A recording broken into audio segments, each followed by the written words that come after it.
Welcome back to Hardware Unboxed. Today we will be reviewing the AMD Ryzen 5 5600G, and as you might have noticed, it's not Steve sitting here doing this review. I'm instead here in the hot seat, and that is because Steve has unfortunately injured himself. He's lying in bed and unfortunately cannot present these sorts of videos, but he has done all the testing for this one. He's just palmed it off to me while he sits and recovers. So I do wish him all the best in his recovery. He injured his back last week, unfortunately, and he tells me he did it while benching 400 pounds. Not sure how much I believe that because he is a little bit of an old man these days, but yeah, you can take that story at face value if you want to.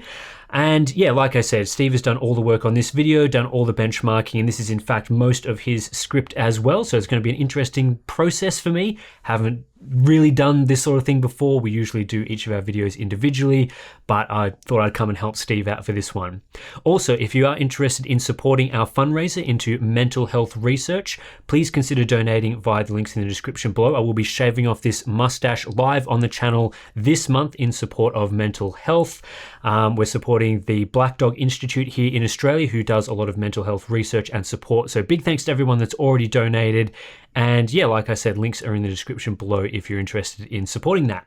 Anyway, we'll get into the actual review of the Ryzen 5 5600G. And I guess you could say this is an official review of the retail version, as we have the little box and the Wraith Stealth cooler that comes with it.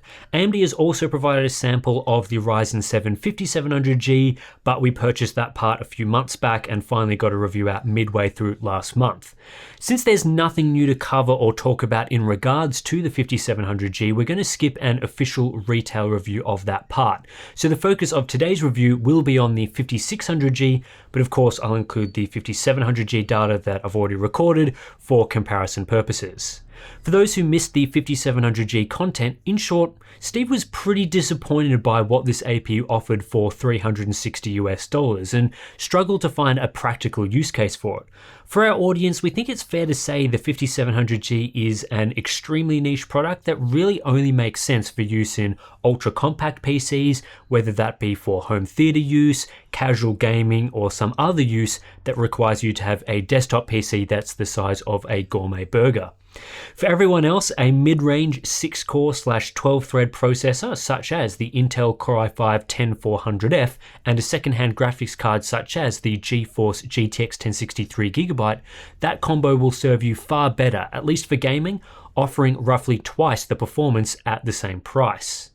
The 5700G then really is a product for OEM system builders. They get to advertise their compact and affordable PCs as serious gaming systems featuring 8 cores of Ryzen 7 power, while also affording them the luxury of slapping on a Radeon graphics logo, so you know it's ready for Cyberpunk 2077 or any other modern game that it can't actually run at a satisfactory level. But of course that doesn't matter, it just has to give the impression that it's a serious gaming machine. So at the end of the day, I think for most of you at $360, the 5700G is a bit pointless. But what about the $260 Ryzen 5 5600G? Is it any better? In terms of specifications, it's pretty straightforward. The 5600G has 2 fewer cores, dropping it to a 6-core 12-thread part, though it retains the same 16 megabytes of L3 cache, which is half that of the 5600X. Then for the iGPU, the Vega graphics has been downgraded from 8 compute units to 7, and the frequency has been reduced by 5%, down from 2 GHz to 1.9 GHz, so overall expect around a 10% drop in iGPU performance. So to find out if that is indeed the case, we need to get into the benchmarks, and for this I've split the testing up into 3 sections. Firstly, we're going to be looking exclusively at CPU performance by testing the 5600G in applications using an RTX 2080 Ti, so I can compare it with the rest of our CPU data. Then I want to see how well it performs with the Vega iGPU, and for this I'll be comparing it with the Ryzen 5 3400G, Ryzen 7 5700G, and Core i7 11700 using their iGPU, as well as some discrete graphics cards which were tested on the 5600X. Then finally, I've also run quite a lot of discrete GPU tests using the GeForce RTX 3090, allowing us to compare the 5600G to a range of other CPUs with a powerful graphics card. So that should be interesting, and it will give us a good idea of what kind of headroom this APU offers gamers should they decide to upgrade down the track. So let's get into it. Starting as we often do with Cinebench, we see that the 5600G is comparable in this test to the Core i5-11600K, and just a smidgen slower than the 5600X, which is very impressive given the 5700G was quite a bit slower than the 5800X. I'm not entirely sure why this is. Perhaps the 16 megabytes of L3 cache does a better job of servicing 6 cores opposed to 8. Not sure on that one. Interestingly, the single thread performance is down on the 5600X by a 7% margin, which isn't a massive difference, but it's certainly more significant than what we saw in the multi-thread test and is comparable to the 5700G versus 5800X margin. Moving on to the 7-zip file manager compression test, we find that the 5600G is only comparable to the Core i5-11400F here, making it 17% slower than the 5600X, which is a similar margin to that seen between the 5700G and 5800X, suggesting that the L3 cache capacity plays a crucial role here. Decompression performance is more impressive when compared to the Intel competition, and this is due to AMD's SMT implementation working better, and as a result, the 5600G was just 8% slower than Intel's previous generation 8-core Core i7-10700. Still, when compared to the 5600X, it was 10% slower, which is a little disappointing. Even when testing with Adobe After Effects, we find that the 5600G is around 9% slower than the 5600X, and as this is a more lightly threaded application, the 5600G is comparable to the 5700G.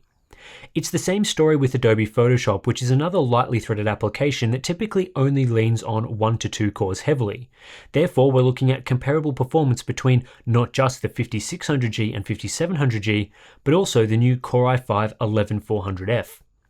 Adobe Premiere is a little more core heavy, and as a result the 5600G falls behind the 5700G, but when compared to the 5600X, it's only 4% slower and therefore is comparable to the Core i5-11600K in this test. Then the last application benchmark we have is Blender, and here the 5600G finds itself situated between the Core i5-11600K and 11400F, making it just 6% slower than the 5600X. Finally, before we get into the gaming benchmarks, here is a quick look at power consumption. And interestingly, the 5600G did consume slightly more power than the 5600X in this test, despite being 6% slower. That said, when compared to the Intel competition, it was considerably more power efficient, especially when compared to the 11600K. Moving on to the integrated graphics testing, we'll start with Assassin's Creed Valhalla at 1080p using the lowest possible quality settings.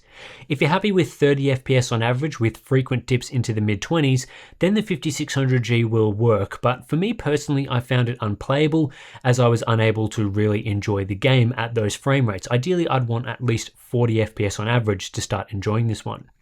Overclocking the Vega graphics to 2.5 GHz did boost performance by 13%, and that's a pretty typical GPU overclock. That said, we have increased the operating frequency by 32%, so you'd expect a more significant increase, but I'd say we're bandwidth limited here. Anyway, this took us from 30 to 34 FPS on average, which certainly helped, but again, for me, it wasn't really enough to start enjoying this title. But as far as iGPU performance goes, it was very good, destroying Intel's best socketed desktop options available right now. Where the 5600G was very usable in my opinion was with Rainbow Six Siege. Here the game was very enjoyable with almost 60 FPS on average, so perhaps not enjoyable for really competitive gameplay, but it was playable in the more casual sense. Overclocked, we received a 12% boost, taking the average to 66 FPS, and now the 5600G is able to match a stock 5700G as well as the discrete Radeon RX 550. When compared to the 3400G, the 5600G was 26% faster out of the box and a massive 127% faster than the Intel Core i7-11700. So for an iGPU solution, it's very impressive, but when compared to 3-generation-old budget graphics cards like the GTX 1063GB, it looks a bit pathetic, offering half the performance. Unfortunately, games like Horizon Zero Dawn simply aren't playable using integrated graphics. Here the 5600G was good for just 25 FPS on average, and overclocking only boosted that to 28 FPS, so the same performance you'll receive from the RX 550. Again, you're looking at twice the performance with an old GTX 1063GB, in fact slightly more in this example. Still, at least the AMD iGPUs ran this game. The Core i7-11700 kept crashing out when I tried to load a level. Despite being a late 2018 release, Shadow of the Tomb Raider is another AAA title that simply can't run using integrated graphics. The 5600G was good for just 29 FPS on average and wasn't much better than the 3400G. We did see an improvement in 1% low performance, but that's likely a result of the extra CPU cores. Even with the 5600G overclocked, the GTX 1060 3GB was still able to provide 163% greater performance. Doom Eternal did run quite well using the lowest possible quality settings at 1080p, and this saw the 5600G render 46 FPS on average and 52 FPS once overclocked. That means stock, the 5600G was 21% faster than the 3400G and RX 550. Watch Dogs Legion is another modern AAA title that you won't be running on integrated graphics, at least at 1080p. With the lowest quality settings enabled, the 5600G rendered just 26 FPS on average, and then 30 FPS once overclocked with regular dips into the mid-20s. So once again, we're looking at just shy of half the performance you'd get from the GTX 1060 3GB. CSGO is a good example of a game that plays really well on low-end graphics solutions such as iGPUs. Here the 5600G was good for 101 FPS on average at 1080p using the medium quality settings, and we were able to boost that performance by a further 24% via overclocking, hitting 125 FPS on average, and at that point you're receiving a high refresh rate experience. F1 2020 also plays reasonably well with the 5600G, spitting out 53 FPS on average when stock, and that made it slightly faster than the RX 550. Our overclock boosted performance by a further 15%, allowing for 61 FPS on average, and at this point the gaming experience is very good for an iGPU. Finally, the last integrated graphics test is Dota 2, a game that's known to run on basically anything, and proving that point is the 5600G with 66 FPS on average at 1080p using the highest possible in-game quality settings. The overclock allowed for a massive 29% increase in performance, hitting 85 FPS on average, so very smooth playable performance here.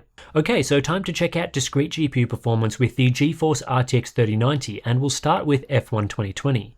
Here the 5600G allowed for 240 FPS on average, which is about the same level of performance you'd receive with the Core i5-10400F, and that meant this new APU was 11% slower than the 5600X and 6% slower than the 5700G, so not a terrible result.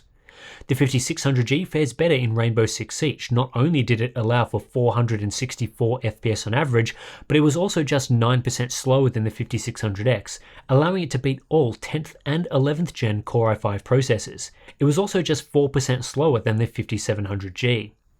Moving on to Horizon Zero Dawn, we find that the 5600G is comparable to the Core i5-10400F, and not a great deal faster than the older Ryzen 7 3700X. Still, when compared to the 5700G, it was just 3% slower, although it was 9% slower than the 5600X. Next up we have Borderlands 3, and here the 5600G doesn't look particularly impressive, allowing for 142 FPS on average, making it 11% slower than the 5600X and Intel Core i5-10400F. Of course, that's still highly playable performance, but the fact that it was slower than the Ryzen 5 3600 is a little concerning. The 5600G only matched the Ryzen 7 3700X when testing with Watch Dogs Legion, though that did mean it also matched the 5700G. That meant it was 12% slower than the 5600X and just 8% faster than the old Ryzen 5 3600. The 5600G also looks fairly weak relative to many of the other CPUs tested in Death Stranding, averaging just 158 FPS, and this placed it between the 3700X and 3600, though it was closer to matching the performance of the 8-core model. Still, it was quite shocking to see the 5600G trailing the 5600X by a massive 20% margin in this game. The 5600G was also much slower than the 5600X in Shadow of the Tomb Raider, this time trailing by an 18% margin, rendering 130 FPS on average, which was comparable to that of the 5700G, 3700X, and 10th gen Core i5 processors. Finally, we have Hitman 2, and again, the 5600G is much slower than the 5600X, this time trailing by a 19% margin with an average of 122 FPS opposed to 150 FPS for the 5600X. Again, the 5600G is very similar to the 3700X when it comes to high-end gaming performance, and while that's not a terrible result, it's not exactly what we've come to expect from the Zen 3 architecture. Finally, we have the 10-game average data, and as expected given what we just saw, the 5600G is only comparable with the 3700X when it comes to high-end gaming using a powerful discrete graphics card. Of course, that's not bad, but it does mean cheaper parts like the 10400F will deliver comparable or often better performance. It also means when CPU bound, the 5600G was on average 14% slower than the 5600X, which is a reasonably large margin. Of course, it's well worth noting that for the majority of gamers and hardware configurations, the performance difference between these two CPUs is going to be very small, as you'll almost always end up GPU limited. So keep in mind the fact that we are testing with a GeForce RTX 3090 at 1080p, using a lower tier GPU such as the RTX 3070 at 1440p, we'll see the margins shrink to less than half of what's shown here. Okay, so that's how the Ryzen 5 5600G performs. Now, what to make of it? First, I think it's worth mentioning that AMD is positioning the 5000G series as flexible, scalable, and accessible APUs for PC enthusiasts, said to deliver exceptional price to performance for gaming-focused PCs, and they even go as far as to say incredible gaming on Radeon iGPU. So make no mistake, AMD is pushing the 5600G and 5700G as gaming-focused products, at least to our audience anyway. How incredible the gaming experience is really depends on the game. In modern and even relatively modern AAA titles, you're typically looking at around 30 FPS at 1080p using the lowest quality settings. Now that might be incredible by iGPU standards, but overall it's pretty miserable when compared to multiple generation old mid-range discrete GPUs. With the right selection of games though, the 5600G can look quite good. Games like Counter-Strike Global Offensive, League of Legends, Dota 2, Fortnite, and F1 2020 for example. So as long as you go into this with the right expectations, gaming can be quite enjoyable with the 5600G. Priced at $260 US, it certainly makes a lot more sense than the 5700G, especially if the focus is on gaming. Given that you're looking at having to spend around $200 US for a decent second-hand graphics card at the moment, like the 3GB GTX 1060, it's hard to beat the value of the 5600G by doing what we suggested when reviewing the 5700G, which was to buy a Core i5-10400 and a second-hand GPU. Ideally, we'd prefer to see the 5600G priced much closer to $200, but even so, we can make a case for it at $260, and in our opinion, that's not possible for the 5700G at $360 US. The 5600G is far more suitable than the 5700G as a stopgap for those holding out for GPU pricing to recover, and it's much more economical for use in home theater PCs. So as we see it, there's far more use cases where the 5600G makes sense, and that makes it a more valuable product in our opinion. However, if you are planning on buying the Ryzen 5 5600G as a low-cost Zen 3 option and immediately pairing it with a discrete GPU, I don't think it makes as much sense for that use case. I was really hoping to see something like a Ryzen 5 5600 non-X processor coming in the $200 to $220 range and offering nearly the performance of a 5600X, but obviously at a much cheaper price for more mid-range buyers. The 5600G is kind of designed to do that, but doesn't really offer what we were hoping for, with performance, as you've seen, a bit behind what the 5600X offers. So for those people that are thinking of doing that sort of build, you may find better value opting for an Intel Core i5 processor, especially those from the 10th generation, which is still available at very affordable price points. Before wrapping this review up, please note that due to Steve injuring himself, he wasn't able to complete all the testing he would have liked to, so we are missing things like operating temperature data with the box cooler. Steve does provide his apologies for that, but I think we can forgive him given he was injured and unable to do it. And yeah, I hope I've been able to do justice to Steve's review, because I think he was really hoping to get this one done, but yeah, at the last minute I've sort of stepped in and helped him out on this one. So hopefully you've all enjoyed this review. You've learned what you needed to learn about the Ryzen 5 5600G. What else is there? Yeah, if you're interested in supporting the CPU testing that we do and helping us buy things like the 5700G that we tested previously on the channel, check out the review of that, of course, but also consider supporting us on Patreon and Floatplane. Links to those are in the description below. You'll gain access to things like our monthly live streams, which we're hoping to do very shortly because we missed the one in July. We've got our Discord community, all that sort of great stuff. Also, please consider supporting our fundraiser, our fundraiser for mental health. Lots of stuff to get to at the end of this video, but yes, we are doing a fundraiser for mental health research. I'll be shaving off my moustache, so please check out the links in the description below for that as well. Thanks everyone, and I'll catch you in the next one.